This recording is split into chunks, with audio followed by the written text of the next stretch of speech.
If you just stumbled upon this video, don't scroll away. This might be the first time you really get a sense of just how vast the universe really is.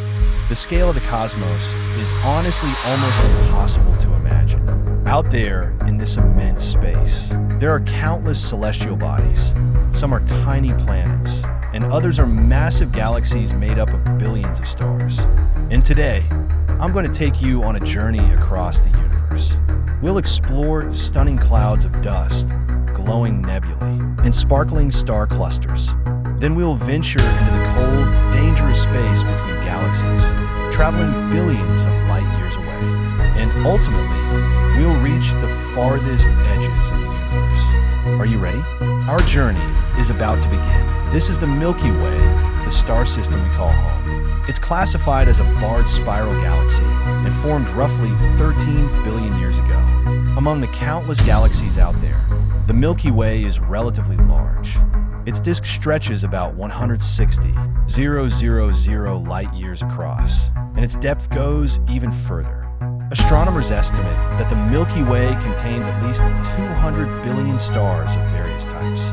There are low-mass red dwarfs, medium-mass yellow dwarfs, and massive blue supergiants. Red dwarfs make up over 70% of the galaxy's stars, orange dwarfs about 12%, and yellow dwarfs around 3%. The rest are mostly blue supergiants and red giants. On top of that, the Milky Way holds over 1 trillion planets and countless clouds of gas and cosmic dust. But all of this is ordinary matter, which actually makes up only a small fraction of the galaxy. About 90% of the Milky Way's total mass is what we call dark matter. The concept of dark matter dates back to observations made by astronomers in the 1930s. In 1933, Swiss astronomer Fritz Zwicky was studying the Coma cluster of galaxies and noticed something strange. He measured the galaxy's motion to calculate the cluster's total mass, but found that the visible matter alone couldn't hold the cluster together. Zwicky suggested that there must be some invisible matter providing extra gravity to keep the galaxies bound. He called this missing mass the early idea of dark matter. In the 1970s, American astronomer Vera Rubin provided further evidence for the existence of dark matter. She studied the rotation curves of the Andromeda Galaxy and the Milky Way and found that stars at the edges were moving much faster than expected. According to Newton's laws, stars farther from the galaxy's center should orbit more slowly due to weaker gravity. But observations showed that outer stars rotate almost as fast as those near the center. This meant there was a huge amount of unseen mass creating extra gravity to stabilize the galaxy. Dark matter cannot be seen with the naked eye because it doesn't interact with light or other electromagnetic waves. Yet it plays a crucial role through gravity, shaping the stable structure of the Milky Way. Even though most of the galaxy's mass is invisible, scientists can still calculate it. By studying the motion of stars orbiting the galactic center, astronomers estimate that the Milky Way's total mass is around 1.5 trillion times that of the Sun. The most mysterious region of the Milky Way is its center. This area is shrouded in massive clouds of gas and dust, making direct observation impossible. Luckily, we can peek through a so-called Bada's window and use infrared telescopes to reveal its secrets. Like most galaxies, the Milky Way harbors a supermassive black hole at its core. It's surrounded by an accretion disk about 3 light years across. This black hole is known as Sagittarius A*, with a mass of roughly 4.3 million suns and a radius of about 16 million kilometers. On May 12, 2022, scientists captured the first ever image of it using the Event Horizon Telescope. The star density near the galactic center is extremely high. Within just 3 light years of the black hole, astronomers have detected over 6,000 stars. Among them is the fastest known orbiting star, named S62. At its closest approach, it comes within just 17.8 astronomical units of the black hole, moving at 7% the speed of light. At such extreme speeds, relativistic effects dominate, and classical mechanics alone cannot describe its motion. Just a bit farther from the center, we find a massive globular cluster called the galactic bulge. It's a bright, huge spherical structure spanning about 20,000 light years in length and 10,000 light years across. This bulge forms the core of the Galaxies bar and leads into the front of the Sagittarius arm. Here, we can spot the Stephenson 2-star cluster, home to some of the largest known stars. The largest, Stephenson 2 to 18, has a radius about 2,150 times that of the Sun, roughly 1.5 billion kilometers. If placed at the center of our solar system, its surface would extend beyond Saturn's Earth. Its volume is about 10 billion times that of the Sun, enough to fit 10 billion suns inside.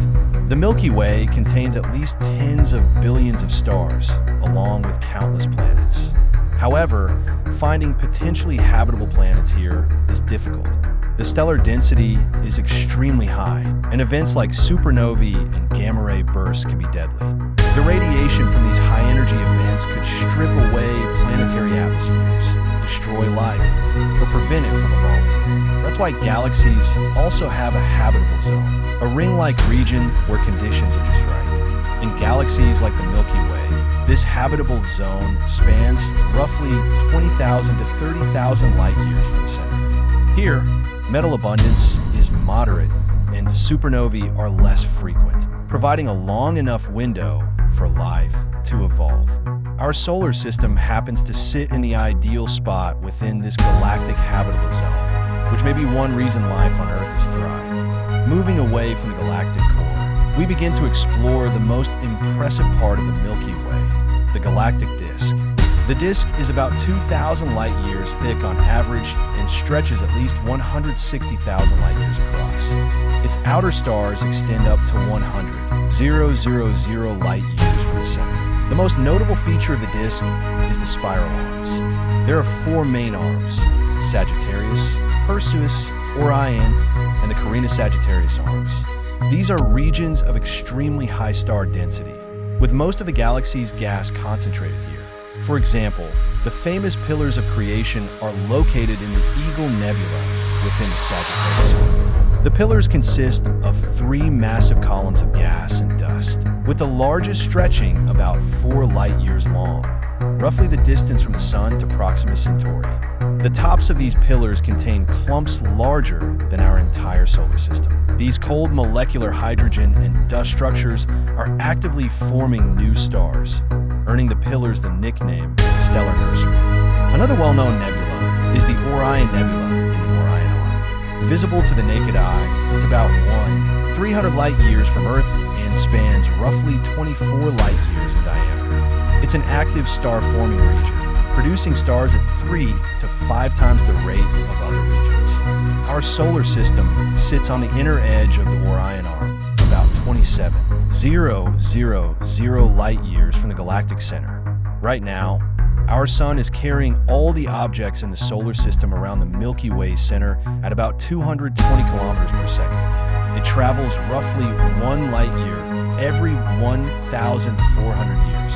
But completing a full orbit around the galaxy takes at least 220 million years. As we move beyond the galactic disk, we enter the Milky Way's vast, sparse halo.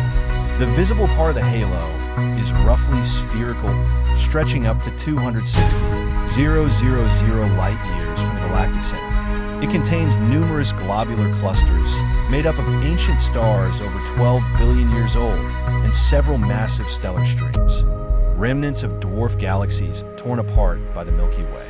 The halo also contains vast amounts of hot gas, reaching millions of Kelvin, and a large distribution of dark matter, forming what's called the dark halo, which may extend up to 2 million light years. Although dark matter doesn't emit light, it plays a critical role in stabilizing the Milky Way. Without it, stars in the galaxy's outer regions would drift apart. Leaving the halo, we enter intergalactic space, the regions between galaxies. Here, matter is almost non-existent, nearly identical to a perfect vacuum, with less than 1 atom per cubic decimeter. Yet, some objects exist in this space, called rogue stars, flung from galaxies by gravitational interactions. Estimates suggest there could be trillions of these wandering stars in the observable universe, with around 650 confirmed just near the Milky Way. crossing intergalactic space, we finally reach other galaxies. The distances between the Milky Way and other galaxies are staggering, ranging from millions to tens of billions of light years.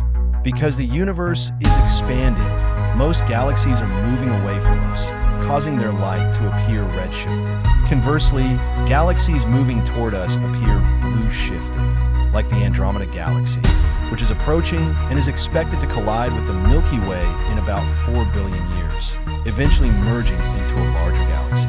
Another example is the M86 galaxy in the Virgo cluster, also blue-shifted, located about 52 million light years away and moving toward the Milky Way at 416 kilometers per second. As it speeds through the cluster, it leaves behind long tails of ionized hydrogen as it loses interstellar material.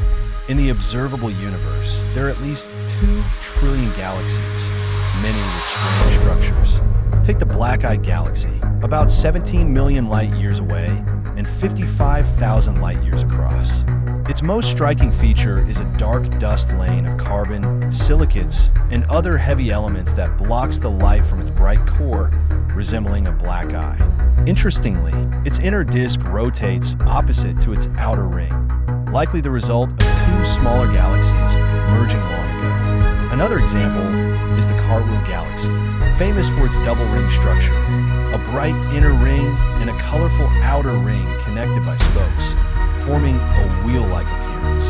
This structure resulted from a smaller galaxy colliding with it around 200 million years ago, creating shockwaves that compressed gas and dust, triggering massive star formation and giving the outer ring its bright blue color.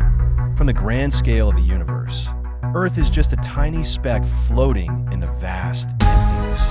For billions of years, it has orbited the Sun, maintaining an average distance of about 150 million kilometers.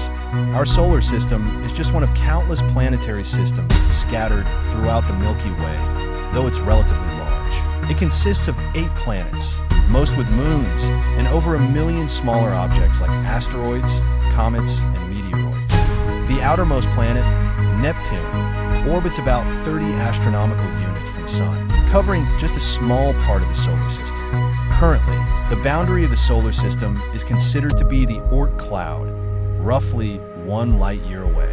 This boundary marks the edge of the Sun's gravitational influence. Beyond it lies the vast interstellar void. Within 20 light years of the Sun, there are over 50 stars of various types, from faint, cold brown dwarfs to bright, well-known stars like Sirius, Procyon, and Altair. Some of these stars have their own planetary systems, potentially capable of supporting life. For example, Gliese 832c, located 16.1 light years away, is one of the closest exoplanets with Earth-like characteristics. It has 5 times the mass of Earth and completes an orbit around its star in just 36 Earth days, possibly featuring seasonal changes in atmosphere. Even at this relatively close distance, a spacecraft traveling at 17 kilometers per second would take at least 300,000 years to reach Gliese 832c. With our current technology, we cannot design an interstellar ship capable of such a journey. As we move farther out, we can see the general structure of the Milky Way. The solar system lies within the Orion Arm, part of a galaxy about 160,000 light years in diameter, containing roughly 200 billion stars and over 1 trillion planets. Beyond the Milky Way, we encounter the deep voids of intergalactic space, such as the 2.5 million light years separating us from the Andromeda Galaxy.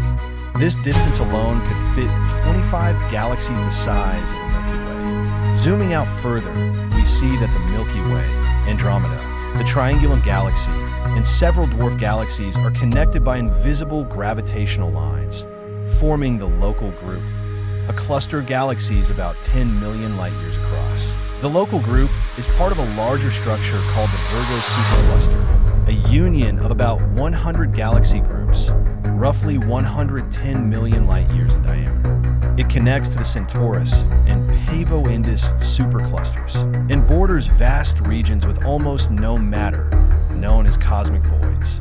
Continuing to zoom out, the Virgo supercluster, along with numerous galaxy clusters like the Hydra Centaurus, Coma, and Perseus clusters, forms an enormous filament of galaxies called the Laniakea supercluster. This structure contains over 100,000 galaxies, stretching more than 500 million light-years. Its gravitational center is a mysterious region known as the Great Attractor, about 250 million light-years away, controlling the motion of tens of thousands of galaxies.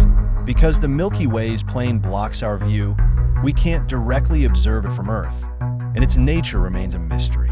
Zooming out even further, Laniakea itself is part of the universe's large-scale structure, a complex system of galactic filaments and voids known as the Pisces-Cetus supercluster complex. It connects to other cosmic filaments, like the Sloan Great Wall and Hercules Corona Borealis Great Wall, some of which span over 10 billion light-years. Discovered in 2013, these massive structures contain millions of galaxies, each with countless stars, forming the observable universe. The observable universe itself is a sphere about 93 billion light-years in diameter. Due to the speed of light, we can only see objects within this sphere, but the observable universe is not necessarily the entire universe. It could be just a small part. Beyond its boundary, unknown structures may exist, but we currently have no scientific way to study them. There are many hypotheses about what lies beyond. Some scientists propose that space and time do not exist beyond the cosmic horizon, and our familiar physical laws no longer apply. Others suggest there may be other worlds beyond, with entirely different fundamental constants, like the speed of light or the charge of the electron. This idea supports the concept of the multiverse, often illustrated as bubbles separated by thin, impenetrable walls, with each bubble being its own independent universe with unique physical laws. Some more radical theories even suggest our universe is a simulation, a kind of virtual reality in a computer. All the laws of physics in our universe can be described mathematically with strict limits, like the speed of light at 300,000 kilometers per second, possibly reflecting the refresh rate of the simulation. This hints that the universe could be an algorithm-based system, with all matter made of atoms arranged like code in a cosmic program. Of course, these hypotheses are almost impossible to prove, so the idea that the universe is a simulation remains more of a science fiction concept than a scientific fact.